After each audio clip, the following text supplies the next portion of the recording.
It's October 1st. Are you guys ready to get gory? You guys voted something gory in my coven, and I have this really cool skit idea in mind. We will see how good the execution is, because it's all pretty abstract in my brain, but it sounded in my brain really good. 6 seconds into the video so far, and it's already been over an hour. Totally forgot I need to make a prosthetic for this. So I am doing a jack-o'-lantern makeup, and I want it to look like my flesh is peeling off my face. I'm using my favorite Mayron liquid latex, and it has like a little brush inside, so it's super easy, and then you can just paint it right on. For your jack-o'-lantern, start out by mapping where you want the jack-o'-lantern cutout pieces to go. If you're gonna do a carved out jack-o'-lantern, then go ahead and outline your whole face instead of doing it one by one like me. I'm taking some Prozade, I'm going around the outside of the triangle. This is gonna create a nice sticky base. I'll let this get tacky. I'm gonna be using the Ben Nye Nose and Scar Wax. This stuff is really amazing. It's super soft and easily malleable.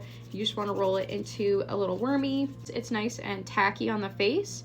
You can push this into the Prozade, and it will sit into the Prozade. Smooth this out, you want to use some Vaseline, or I have petroleum jelly, or I've seen some people just use oil, and kind of grab the wormy from like the middle of the belly and I pull it down. This will help to blend it into the skin. If it starts getting tacky again, you can just go back into your petroleum jelly. You should have something like this. If you want to make the wax taller because you want it to look further in or deeper, I just take a end of a brush, push it against the wax and my finger, and that will help to make it thinner and taller. And that kind of gives like a really creepy edge too, which is awesome. It definitely adds to the creepiness. It's so creepy. I used Fixative A to go over the prosthetic pieces that I've created. This is going to create a sealant on top of them. Just took some brown eyeshadow just to darken the outer area to give it some dimension before we add some blood in there. This look is so cursed. So you'll want to have something like this.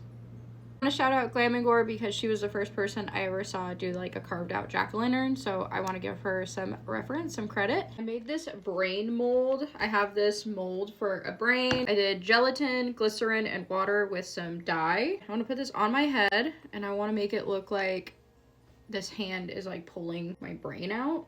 I cut the brain down to fit, and then I'm gonna make another batch of gelatin in my skin shade so that I can blend this kind of like into my hair and it won't just look like a blunt edge. Braineth has been placed. Now to make some more gelatin.